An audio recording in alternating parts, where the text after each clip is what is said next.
हाँ जी, प्यारे बच्चों, क्या हाल चाल है आप सबका। Welcome to the second lecture of electrostatics. Last lecture में हमने conservation of charge, properties of charges, quantization of charge, ये सब चीज़ें पढ़ी, चार्जिंग की प्रोसेसेस पढ़ी। आज हम कूलम्स लॉ करेंगे। कूलम्स लॉ हमें दो पॉइंट चार्जेस और स्टेशनरी चार्जेस के इन बिटवीन फोर्स फाइंड करने की हेल्प करता है, फोर्स फाइंड करने के लिए यूज होता है। तो सबसे पहले late us right what is Coulomb's law और ये किस काम आता है। सबसे इंपॉर्टेंट है इसको कहाँ पे अप्लाई कर सकते हैं, ठीक है। तो ये बहुत इंपॉर्टेंट स्टेटमेंट है। It is use to find force between two point charges which are at rest. दोनों चीजें इंपॉर्टेंट है, ठीक है, विच आर एट रेस्ट। तो अब बात यह है कि पॉइंट चार्जेस कौन से होते हैं सर। क्या इलेक्ट्रॉनिक पॉइंट चार्ज है या प्रोटोनिक पॉइंट चार्ज है, या अगर मेरे पास एक मेटल का स्फीयर है, मैंने उसको चार्ज कर दिया तो क्या वो एक पॉइंट चार्ज है। देखो ध्यान से सुनेंगे। मान लो मेरे पास ये एक बॉडी है, इसके ऊपर कुछ चार्ज है Q और वो चार्ज सारा इसके सरफेस पे डिस्ट्रीब्यूटेड है। ये इसका सेंटर है, ठीक है। अब अगर आप इस सेंटर से किसी r डिस्टेंस पे देखना चाहते हो कि इस चार्ज का क्या इफेक्ट है, ठीक है, और ये r इसकी रेडियस से, कैपिटल R से काफी ज्यादा बड़ा है, मतलब हम इस मेटल के स्फीयर को अगर काफी दूर से देख रहे हैं, if this r is very very large as compare to the size of body, आप यहां से ऑब्जर्व कर रहे हैं। ऑब्जर्व कैसे करेंगे आप ऑब्वियसली यहां पर एक और चार्ज पार्टिकल रखेंगे। फॉर एग्जांपल आपने एक इलेक्ट्रॉन रख दिया, उस इलेक्ट्रॉन पे इसने कुछ फोर्स लगाई, ठीक है। अगर ये डिस्टेंस जहां से आप ऑब्जर्व कर रहे हो वो डिस्टेंस बॉडी के साइज से काफी बड़ा होता है अगर, तो हम इस केस में इस बॉडी को पॉइंट चार्ज, पॉइंट जैसी बॉडी, छोटी छोटी बॉडी मान के चल सकते हैं, ठीक है। देखो किसी भी ऑब्जेक्ट को दूर से देखोगे तो पॉइंट जैसी नजर आएगी, this is called point charge, number one. Number two, ये रेस्ट पे होने चाहिए दोनों चार्जेस। अगर ऐसा है तो हम कूलम्स लॉ यूज कर सकते हैं, ठीक है। चलिए देखते हैं कैसे यूज करेंगे। बहुत आसान है। लेट अस सपोज एक पॉजिटिव चार्ज Q1 है मेरे पास, वहां से r डिस्टेंस पे एक और पॉजिटिव चार्ज Q2 है मेरे पास।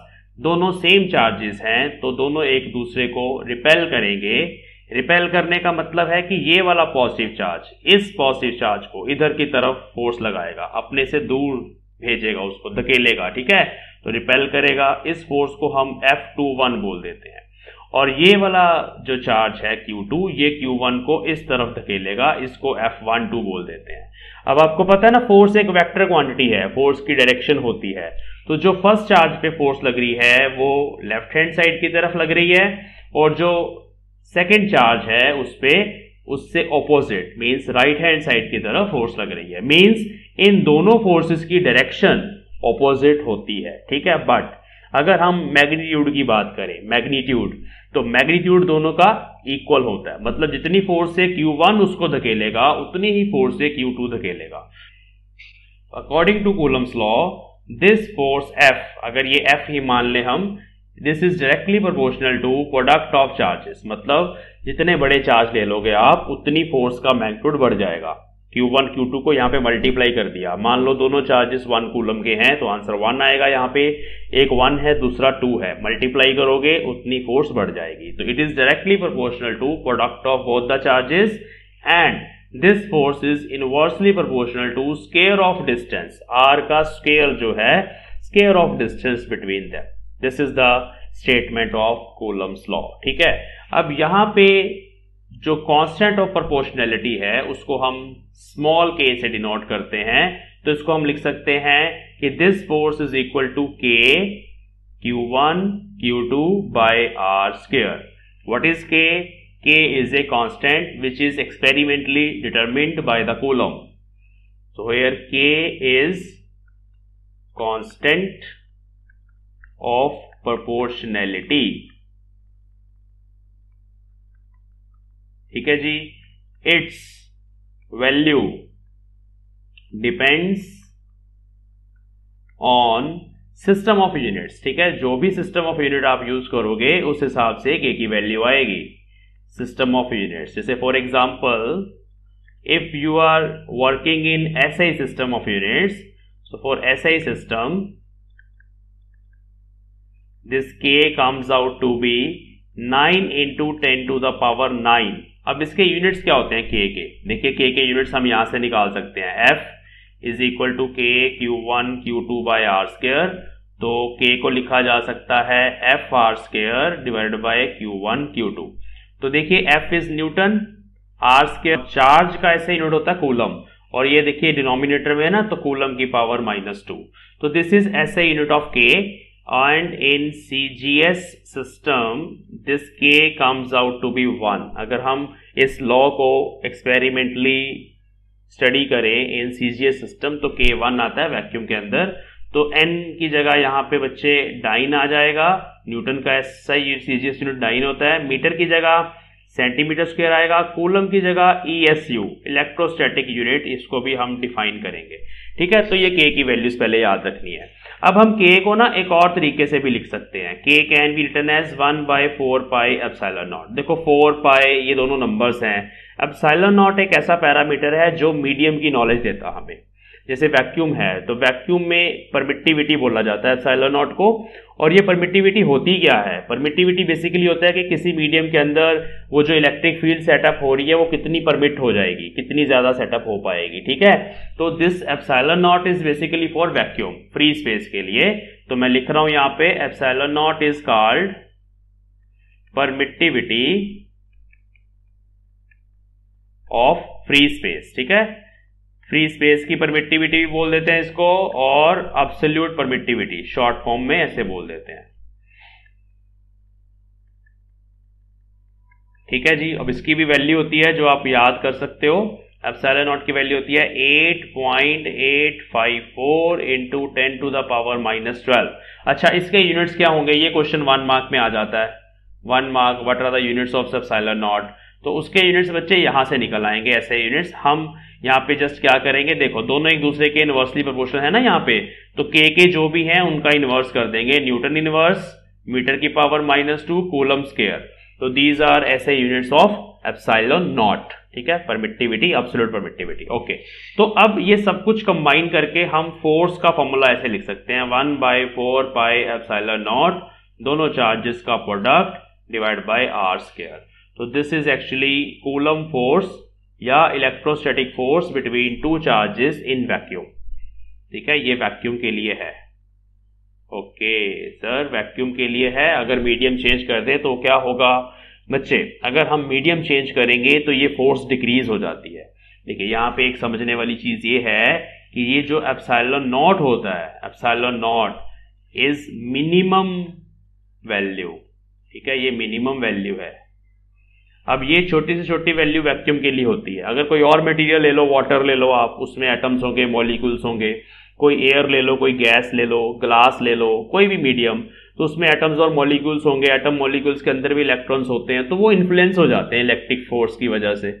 इस वजह से बाकी के जितने भी मीडियम्स हैं, जैसे डाइलेक्ट्रिक कोई भी आप ले लो, उनका एप्सिलॉन नॉट जो है वो बेसिकली तो वैसे एप्सिलॉन से डिनोट किया जाएगा, पहली बात. दूसरी बात, उसकी वैल्यू एप्सिलॉन नॉट से ज्यादा होती है, तो उसमें फिर फोर्स कम हो जाती है. दूसरे किसी मीडियम में, वाटर में फोर्स कम हो जाती है. ठीक है, तो अभी हम वही करने वाले हैं कि अगर हमें कूलम्स लॉ किसी मीडियम के अंदर लिखना है तो कैसे लिखा जाएगा. ठीक है, चलिए, तो Coulomb's law in a medium, बहुत आसान है. ठीक है, बहुत आसान है. मीडियम के अंदर कूलम्स लॉ कैसे लिखेंगे? देखिए, मीडियम के अंदर इलेक्ट्रॉन्स मॉलिक्यूल्स होने के कारण जो एप्सिलॉन नॉट का फैक्टर है वो चेंज हो जाएगा, और सीधा सीधा मैं बता रहा हूं FM 1/4 पाई. एप्सिलॉन नॉट नहीं आएगा अभी, क्योंकि वो वैक्यूम के लिए है पैरामीटर. ये सिंबल एप्सिलॉन होता है, मैं लिख ही देता हूं एप्सिलॉन, ग्रीक लेटर है ये. तो ये वाला जो सिंबल है ये हर किसी मीडियम की परमिटिविटी को रिप्रेजेंट करने के लिए यूज होता है. बाकी सब सेम रहेगा, Q1 Q2 by R square. अब ये जो एप्सिलॉन है इसकी वैल्यू हमेशा एप्सिलॉन नॉट से बड़ी होती है, ऑलवेज. ठीक है, किसी भी मीडियम के लिए. मैं अभी इसकी एग्जांपल्स दूंगा. तो this is Coulomb's law in medium. अब बच्चे हम यहां पर ना एक बड़ा इंपॉर्टेंट पैरामीटर डिफाइन करने वाले हैं, which is called dielectric constant. Dielectric constant या रिलेटिव परमिटिविटी। ठीक है, रिलेटिव परमिटिविटी को डिफाइन करेंगे, रिलेटिव परमिटिविटी, ये 1 मार्क क्वेश्चन है आपके लिए। ठीक है, इसको हम एप्सिलॉन के पैर में स्मॉल r डाल के ऐसे डिनोट करते हैं। क्या होता है ये होता है basically permittivity of a medium. Medium कोई भी हो सकता है, जैसे मैं कह रहा हूं बार बार, वाटर हो सकता है, ग्लास हो सकता है। तो permittivity of a medium with respect to WRT, मतलब विद रिस्पेक्ट टू वैक्यूम। मतलब epsilon r basically epsilon by epsilon nought के बराबर होता है। मतलब मीडियम की परमिटिविटी को वैक्यूम की परमिटिविटी से डिवाइड कर दो, आपके पास रिलेटिव परमिटिविटी आ जाएगी। और ये ज्यादा इंपॉर्टेंट है, क्यों?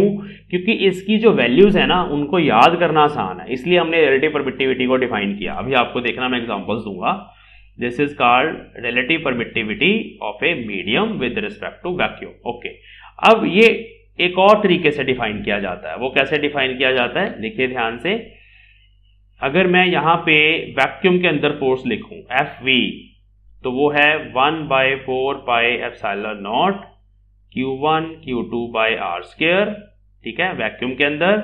और मीडियम के अंदर अगर मैं फोर्स लिखूं, किसी भी दो चार्ज पार्टिकल्स के बीच में जो फोर्स लग रही है वो है 1/4 pi epsilon Q1 Q2 by R square. ठीक है, इसमें पैरामीटर एप्सिलॉन आएगा। Now if I divide these two forces Fv by Fm, अगर हम इन दोनों को डिवाइड कर दें, वैक्यूम की फोर्स ऊपर रखनी है, याद रखना, मीडियम वाली फोर्स नीचे रखनी है। अगर हम इनको डिवाइड कर दें तो देखो सारे फैक्टर कैंसिल हो जाएंगे। ये कोई भी दो चार्ज पार्टिकल्स हैं Q1 Q2, उनको सेम डिस्टेंस r के ऊपर हमने रखा, पहले वैक्यूम में रखा, फोर्स आ गई Fv, फिर मीडियम में रखा, फोर्स आ गई Fm। दोनों फोर्सेस डिफरेंट होंगी क्योंकि मीडियम के अंदर इलेक्ट्रॉन्स और एटम्स ये सब चीजें आ जाती हैं। तो अगर हम इन दोनों को डिवाइड कर दें बच्चों, तो देखो सारे फैक्टर कैंसिल हो जाएंगे, Q1 Q2 r square 4 pi, everything will be cancelled, और एप्सिलॉन ऊपर चला जाएगा, एप्सिलॉन नॉट नीचे रह जाएगा। तो this is again relative permittivity. Means relative permittivity can also be defined as the ratio of the force between two charges in vacuum to the force between same two charges at same distance in a medium। ठीक है, तो वो वहां से हम उस medium का dielectric constant या रिलेटिव परमिटिविटी निकाल सकते हैं। अच्छा, दूसरा नाम भी यहां लिख देते हैं भाई, भूल ना जाए, इसको डाइलेक्ट्रिक कांस्टेंट भी कहते हैं। लास्ट लेक्चर में मैंने बताया था अगर मेटल की जगह इंसुलेटिंग सफियर होगा तो उसके पास अगर तुम चार्ज रोड लेके जाओगे तो टोटल चार्ज जो है उतना नहीं आएगा, थोड़ा कम आएगा। उसमें ये K आ रहा था, एप्सिलॉन R K से भी डिनोट होता है, capital K, small k is different, this is capital K। ठीक है, तो इसको कैपिटल K से भी डिनोट कर सकते हैं और इसको एप्सिलॉन R से भी डिनोट कर सकते हैं। चलिए, तो दिस इज अनदर डेफिनेशन। तो keep in mind epsilon R is epsilon by epsilon not and this is force between two charges in vacuum to force between two charges in medium। अब इसके ऊपर numerical problems Punjab school education board में और CBSE board में directly exam में पूछे जाते हैं। कैसे, देखो एग्जांपल्स पहले हम थोड़ी सी करेंगे। अगर मैं वाटर की बात करूं, वाटर के लिए एप्सिलॉन R जो होता है वो 81 होता है। ठीक है, ग्लास की बात करें, ग्लास, उसके लिए एप्सिलॉन R 5 से लेके 10 तक कोई भी वैल्यू हो सकती है। मेटल्स की बात करें तो मेटल्स के लिए एप्सिलॉन R इन्फिनिटी होता है। वैक्यूम के लिए अगर लिखना चाहते हो, या एयर भी नियरली वैक्यूम ही कंसिडर होती है, तो एप्सिलॉन R 1 ले लेते हैं। और एक माइका है एग्जांपल, माइका के लिए एप्सिलॉन R 6 होता है। ठीक है, तो ये एक पैरामीटर है जो हमें बताता है कि कोई मीडियम इलेक्ट्रिक फील्ड को, इलेक्ट्रिक फोर्स को कितना ज्यादा परमिट करेगा अपने अंदर से पास होने के लिए, कितना ज्यादा इन्फ्लुएंस होगा उस इलेक्ट्रिक फील्ड के अंदर। तो ये हो गया Coulomb's law in a medium. अब Coulomb's law in a medium का जो फाइनल फॉर्मूला है वो आप ये यूज कर सकते हो।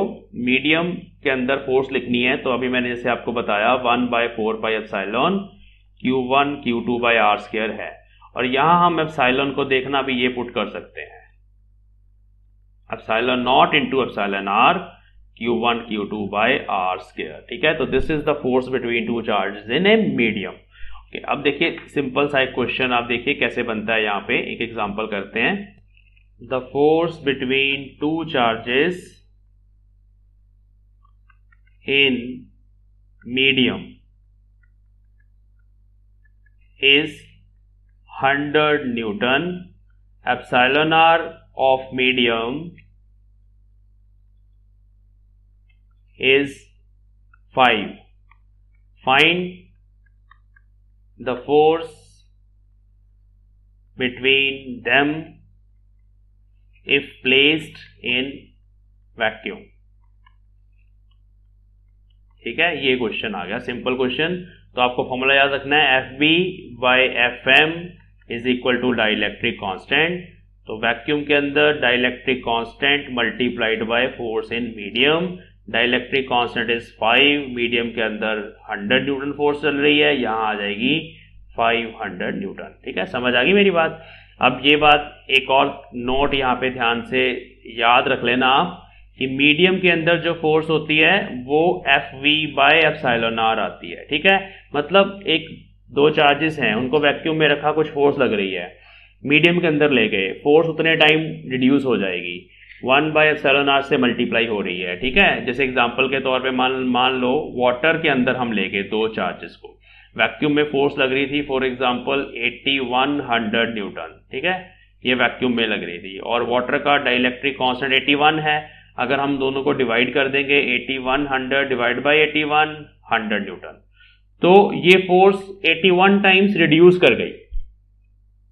मतलब मीडियम के अंदर फोर्स कम लगती है दो चार्जेस के बीच में और वैक्यूम के अंदर फोर्स ज्यादा लगती है। दिस इज द कॉन्सेप्ट, क्योंकि वैक्यूम की जो परमिटिविटी है वो छोटी है, क्योंकि उसके अंदर एटम मॉलिक्यूल्स नहीं है, वो खुद इलेक्ट्रीफाई नहीं होते। ठीक है, तो ये कॉन्सेप्ट है यहाँ पे, this is Coulomb's law in a medium. Okay, now next we will define what is 1 coulomb, what is CGS unit of charge, electrostatic unit, उसको फ्रैंकलिन भी बोलते हैं।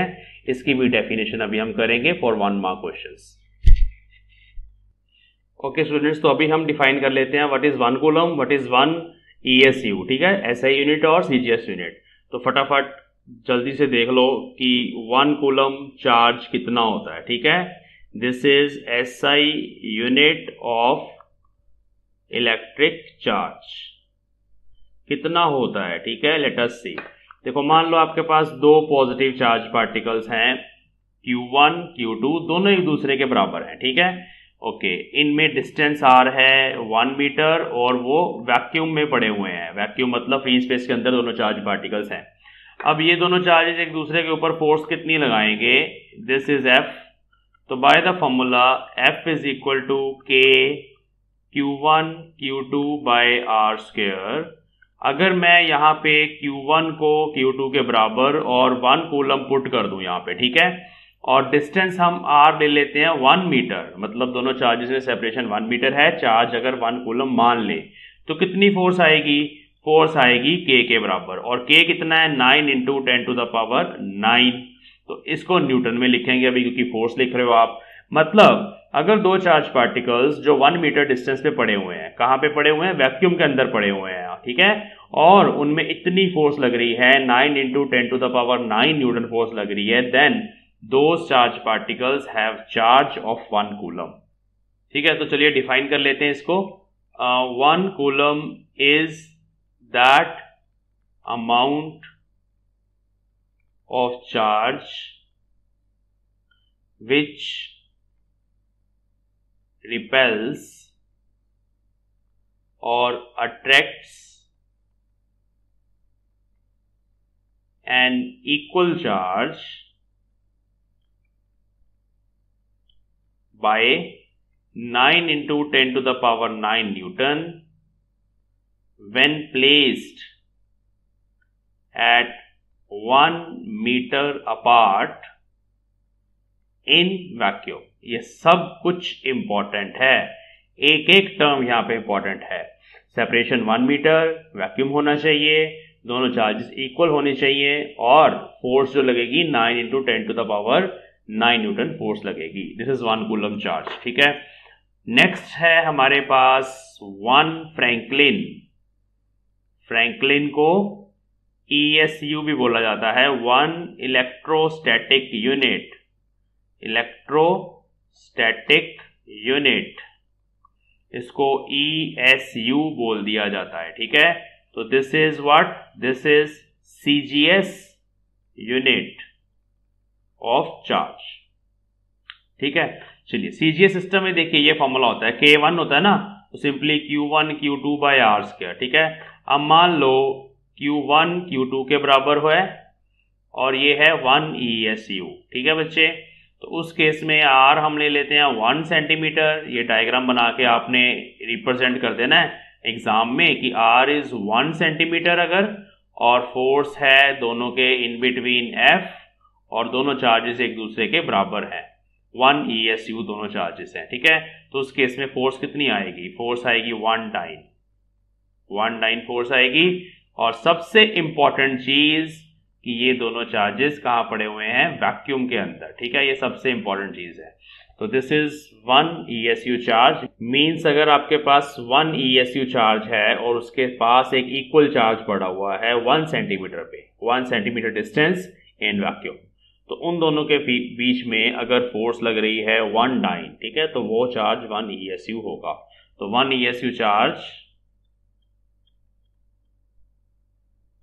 is that amount of charge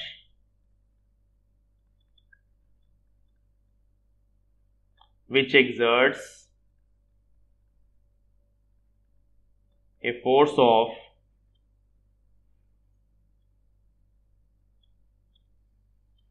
1 dyne on an equal charge at 1 centimeter in vacuum। ठीक है, तो इस तरीके से बच्चों आप 1 फ्रैंकलिन को या 1 ESU को डिफाइन कर सकते हो। ओके, तो अभी हमने कूलम्स लॉ का मेन फॉर्मूला देख लिया, दोनों यूनिट्स चार्जेस के डिफाइन कर लिए, मीडियम के अंदर कूलम्स लॉ कैसे लिखना है वो हमने देख लिया। अभी हम बात करेंगे how to find direction of force in case of Coulomb's law. इसको बोला जाता है Coulomb's law in vector form. अभी हमने डायरेक्शन की बात नहीं करी, तो let us write Coulomb's law in vector form. This is very important, क्योंकि जब भी आप फोर्स फाइंड करेंगे डायरेक्शन आपको फाइंड करनी है, because force is a vector quantity. अभी क्या हो रहा है, मैं साथ साथ लिख रहा हूं और आपको समझा रहा हूं, आपका सारा ध्यान लेक्चर पे होना चाहिए। अगर आप साथ साथ नोट्स बनाना चाहते हैं तो आप एक स्क्रीन को पॉज कर लें। चलिए, अब सबका ध्यान स्क्रीन पे होना चाहिए। कैसे डायरेक्शन फाइंड करते हैं, लेट अस सी। तो सबसे पहले हम मान लेते हैं कि एक चार्ज ये है मेरे पास Q1 जो ओरिजिन पे पड़ा हुआ है, ठीक है, और वहां से डिस्टेंस R पे दूसरा चार्ज ये पड़ा हुआ है और दिस इज Q2। ओरिजिन से हम दूसरे चार्ज का पोजीशन वेक्टर ड्रॉ करेंगे ना, तो R वेक्टर इस डायरेक्शन में बनेगा। मैं दोबारा से ड्रॉ कर रहा हूं ताकि आपको समझ आए। This is the position vector of second charge with respect to first. R vector की direction first to second charge है। अब यहाँ पे फर्स्ट चार्ज पे जो फोर्स लगेगी वो इस डायरेक्शन में लगेगी, उसको हम बोलेंगे F12 वेक्टर। सेकंड चार्ज पे जो फोर्स लगेगी वो इस डायरेक्शन में लगेगी, उसको हम बोलेंगे F21 वेक्टर। ये सेम टर्मिनोलॉजी हमें यूज करनी है। तो F12 vector is force on first charge, charge 1 due to second charge, and F21 vector, what is it? It is force on charge 2 due to 1। ठीक है जी, चलिए पहले हम F21 वेक्टर लिखेंगे। F21 वेक्टर मैं हर बार स्मॉल के ही लिखूंगा, इसको 1/4 पाई एप्सिलॉन नॉट के बराबर है ये, इसको स्मॉल के ही लिखेंगे। दोनों चार्जेस का product Q1 Q2 divide by distance square R square. ठीक है, वैक्यूम के अंदर पड़े हुए हैं दोनों चार्जेस। अब डायरेक्शन कैसे लिखनी है, देखो इस चार्ज पे जो फोर्स लग रही है, सबका ध्यान एरो की तरफ, पॉइंटर की तरफ। इस चार्ज पे जो फोर्स लग रही है वो राइट हैंड साइड की तरफ लग रही है, और इस पर्टिकुलर डायरेक्शन में हमारा R वेक्टर भी है, मीन्स R वेक्टर की डायरेक्शन और F21 की डायरेक्शन सेम है। तो मीन्स इस फोर्स की डायरेक्शन आर वेक्टर वाली होगी, और आर वेक्टर की डायरेक्शन को हम आर कैप से रिप्रेजेंट कर सकते हैं। आर कैप होता है यूनिट वेक्टर, ठीक है। Let us write R cap is unit vector along R vector, ठीक है। तो means F21 is along this vector, सीधा सीधा पता चल गया। अब बच्चों अगर मैं F12 वेक्टर लिखना चाहता हूं तो F12 वेक्टर में K सेम रहेगा, Q1 Q2 as it is, distance square as it is, but इसकी डायरेक्शन R वेक्टर की डायरेक्शन से ऑपोजिट है। आप देखिए F12 वेक्टर ये है, सबका ध्यान पॉइंटर की तरफ, और हमारा R वेक्टर ये है, दोनों ऑपोजिट हैं, मीन्स यहां आएगा माइनस आर कैप। तो फोर्स में जो नेगेटिव साइन आता है वो सिर्फ और सिर्फ डायरेक्शन के बारे में हमें बताता है, ठीक है। मैग्नीट्यूड दोनों फोर्सेस का बराबर है। हम दोनों इक्वेशन से ये चीज लिख सकते हैं कि F21 vector minus F12 vector के बराबर है, मतलब it obeys Newton's third law of motion, ठीक है। थर्ड लॉ ओबे होता है यहां पे, ये दोनों बराबर है। अब वेक्टर फॉर्म में लिखने का बस एक ही मतलब है कि हमें डायरेक्शन बतानी है, जो हम यहां आर कैप से बता रहे हैं। एक और एग्जांपल करेंगे, just to represent, just to understand कि फोर्स की डायरेक्शन कैसे पता चलती है सर। ओके, मान ले ये एक नेगेटिव चार्ज है, यहां पे एक पॉजिटिव चार्ज है। एक चार्ज को मैंने ओरिजिन पे कंसिडर कर लिया, this is X axis, this is Y axis, okay. और सेकंड चार्ज का Q2 का पोजीशन वेक्टर ये ड्रॉ कर दिया हमने, R vector, this is Q1 charge. अब हम पहले डायग्रामेटिकली देखेंगे कि फोर्स किधर लग रही है, पहले ये चीज देखनी है, ठीक है। ध्यान से समझना मैं क्या कह रहा हूं। मैं कह रहा हूं कि हमें डायग्राम से देखना है कि पॉजिटिव चार्ज पे फोर्स किस तरफ लगेगी, माइनस प्लस बाद में डिसाइड होगा। देखिए ये पॉजिटिव चार्ज है, ये नेगेटिव चार्ज है, दोनों एक दूसरे को अट्रैक्ट करेंगे, ऑपोजिट चार्जेस हैं। तो पॉजिटिव चार्ज पे फोर्स लगेगी बच्चों इस डायरेक्शन में, ठीक है, इस डायरेक्शन में अट्रैक्ट होगा उसकी तरफ, नेगेटिव भी अट्रैक्ट होगा, उस पर फोर्स लगेगी इस डायरेक्शन में। तो ये वाला जो फोर्स का वेक्टर है उसको हम लिखेंगे F21 vector, force on second due to first, और इसको लिखेंगे F12 वेक्टर, दोनों यहां पर भी ऑपोजिट हैं। लेकिन अब अगर F12 लिखना चाहते हो, F12 vector force on first due to second, वो R वेक्टर की डायरेक्शन में है। देखो R वेक्टर भी इस तरफ है और F12 वेक्टर भी इस तरफ है, दोनों सेम डायरेक्शन में है। तो अब F12 वेक्टर होगा K Q1 Q2 divided by R square R cap, because F12 और R वेक्टर की डायरेक्शन सेम है, ये बहुत इंपॉर्टेंट है यहाँ पे। और F21 तो हमेशा उसके ऑपोजिट होता है जो F12 है, तो आप सीधा लिख सकते हैं minus K Q1 Q2 by R square R cap. तो इस तरह से बच्चों डायरेक्शन लिखी जा सकती है। एक और मेथड है इसको लिखने का, सेम फॉर्मूले को हम ऐसे लिख सकते हैं K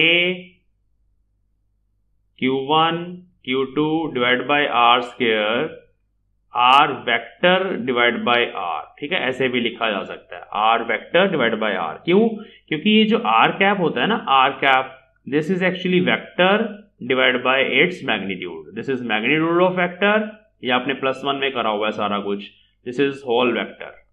तो वेक्टर को जब हम उसके मैग्नीट्यूड से डिवाइड कर देते हैं तो कैप आ जाता है, तो R कैप ऐसे लिखा जा सकता है, ठीक है। अब मीन्स इसको आप वेक्टर फॉर्म में लिखना चाहते हो तो you can write it like, मैं यहां पे लिख रहा हूं, इसके नीचे ये वाला जो फॉर्मूला है हमारा, इसको और नीचे ले जाते हैं क्योंकि ये F21 का है, इसको यहां लिख लेते हैं, ये सही है, इसको कंप्लीट कर लेते हैं। तो this is K Q1 Q2 R vector divide by R cube, ऐसे भी लिखा जा सकता है। ये कंप्लीट वेक्टर है R vector, and this formula is very much important कि फोर्स को ऐसे भी लिखा जा सकता है, ठीक है। चलिए, तो इस तरह से बच्चों डायरेक्शंस पता चलती हैं। अब जो आपको ध्यान में रखना फॉर्मूला वो ये है कि for two positive charges having separation R, position vector is from first to second vector like this is the direction of R vector, and F12 vector will be k q1 q2 by r cube r vector with minus sign, क्योंकि F12 इस direction में आएगा, ठीक है, and F21 vector force on second charge is k q1 q2 r vector divide by r cube, वो positive आएगी, वो इस डायरेक्शन में आएगी F21 वेक्टर। तो this is one important formula. अब देखो यहाँ पे बच्चों क्या है कि एक चार्ज मैंने ओरिजिन पे माना है, ये वाला चार्ज यहाँ पे ओरिजिन पे माना है। अब अगर दोनों में से कोई भी चार्ज ओरिजिन पे नहीं है तब हम इस फोर्स को कैसे लिखते हैं, that is also important, Coulomb's law in vector form. तो अभी लास्ट में एक और फॉर्मूला समझेंगे जो हमें बताएगा कि अगर दोनों चार्जेस किसी लोकेशन पे पड़े हुए हैं, ओरिजिन पे कोई चार्ज नहीं है, तब इस फॉर्मूले को कैसे लिखना है। बहुत आसान है, देखिए क्या सिचुएशन है, इसको भी हम बोलेंगे Coulomb's law in position vector form when दोनों में से कोई भी चार्ज ओरिजिन पे नहीं है। दिस इज ओरिजिन, ठीक है, ये हमारा एक्स एक्सिस, ये हमारा वाई एक्सिस। अब ध्यान से देखो स्क्रीन पे ध्यान, ये है Q1 चार्ज, दोनों पॉजिटिव लेने हैं, ये है Q2 charge.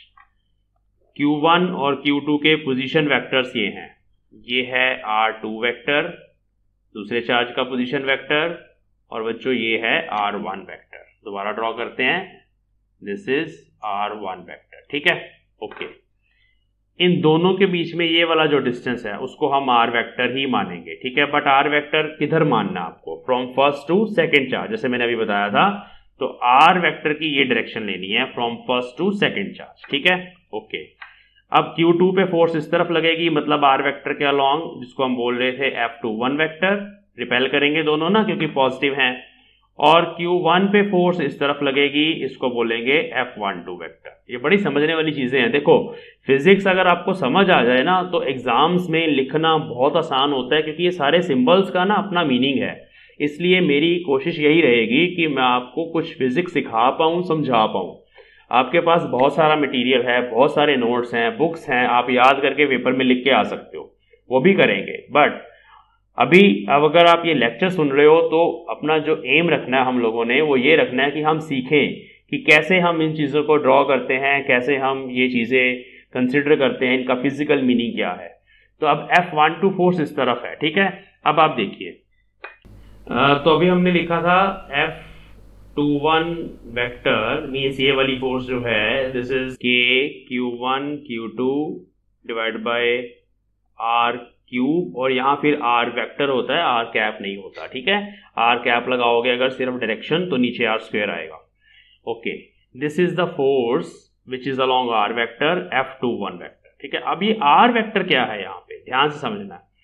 R vector is basically R2 vector minus R1 vector. याद रखना, हेड वाला वेक्टर माइनस टेल वाला वेक्टर, सीधा सीधा, ठीक है। अगर मान लो मैंने यहां से यहां एरो ड्रॉ किया है, तो जहां पे वो फिनिश हुआ वहां का पोजीशन वेक्टर माइनस टेल वाला पोजीशन वेक्टर, तो दिस इज R वेक्टर। और R वेक्टर का जो मैग्नीट्यूड है उसको हम सिंपली R भी बोल सकते हैं, ये नीचे R चाहिए हमें, वो हो जाएगा magnitude of R2 vector minus R1 vector, ऐसे लिखा जाएगा। और अगर यहाँ पे क्यूब है तो हम यहाँ भी क्यूब लगा सकते हैं, यहाँ भी क्यूब लगा सकते हैं। मीन्स ये जो इक्वेशन 1 है, it can be written as, बहुत आसान है, it can be written as F21 vector is equal to K Q1 Q2 divide by mod R2 vector minus R1 vector cube, और ऊपर ब्रैकेट में R2 vector minus R1 vector. तो ऐसे याद रखेंगे 1 2 2 1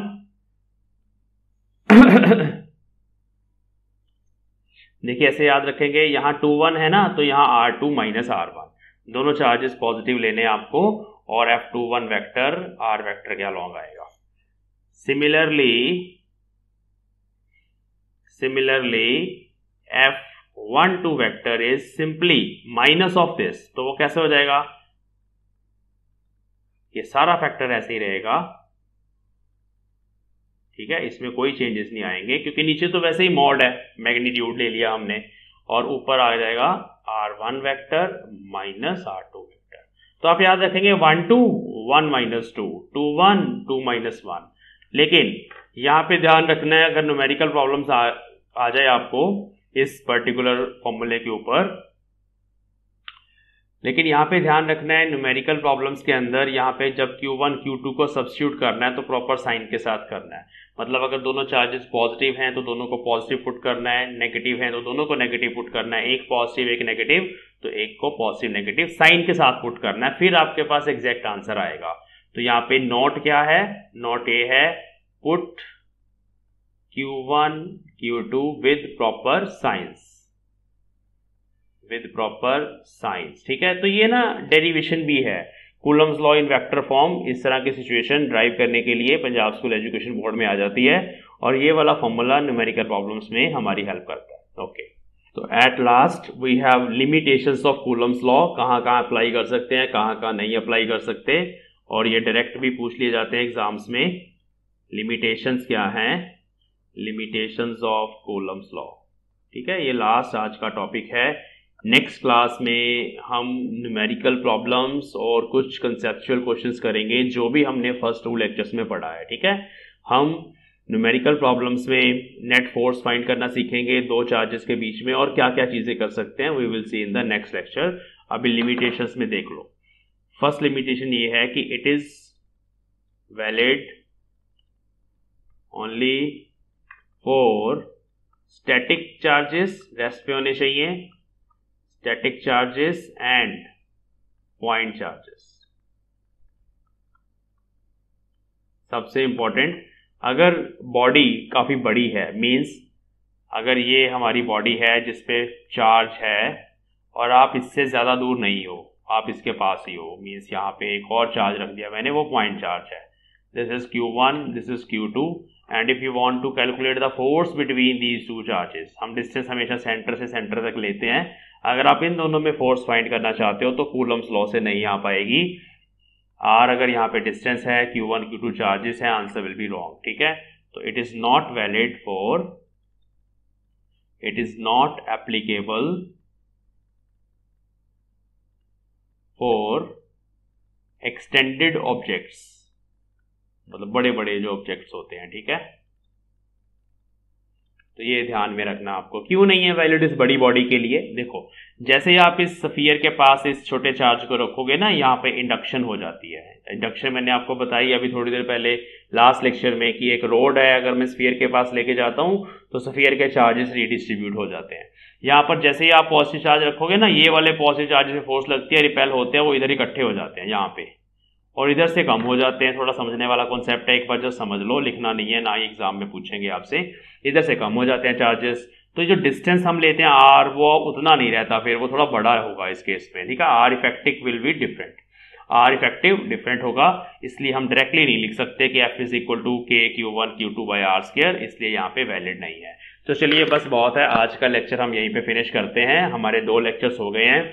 अगर आप इसके PDF नोट्स चाहते हो, टेलीग्राम ग्रुप आपने ज्वाइन किया हुआ है, नहीं ज्वाइन किया तो लिंक डिस्क्रिप्शन में है, वहां से आप ग्रुप ज्वाइन कर लो हमारा, उसमें नोट्स आ जाएंगे, PDF नोट्स। मैं आपको हैंड रिटन नोट्स भेजूंगा, टाइप किए हुए नोट्स भी हैं, वो भी आपको मिल जाएंगे, असाइनमेंट्स, डाउट्स, वो सब कुछ हम अपने ग्रुप के थ्रू कम्युनिकेट करेंगे। ठीक है, अब नेक्स्ट लेक्चर में मिलते हैं। Thanks for watching.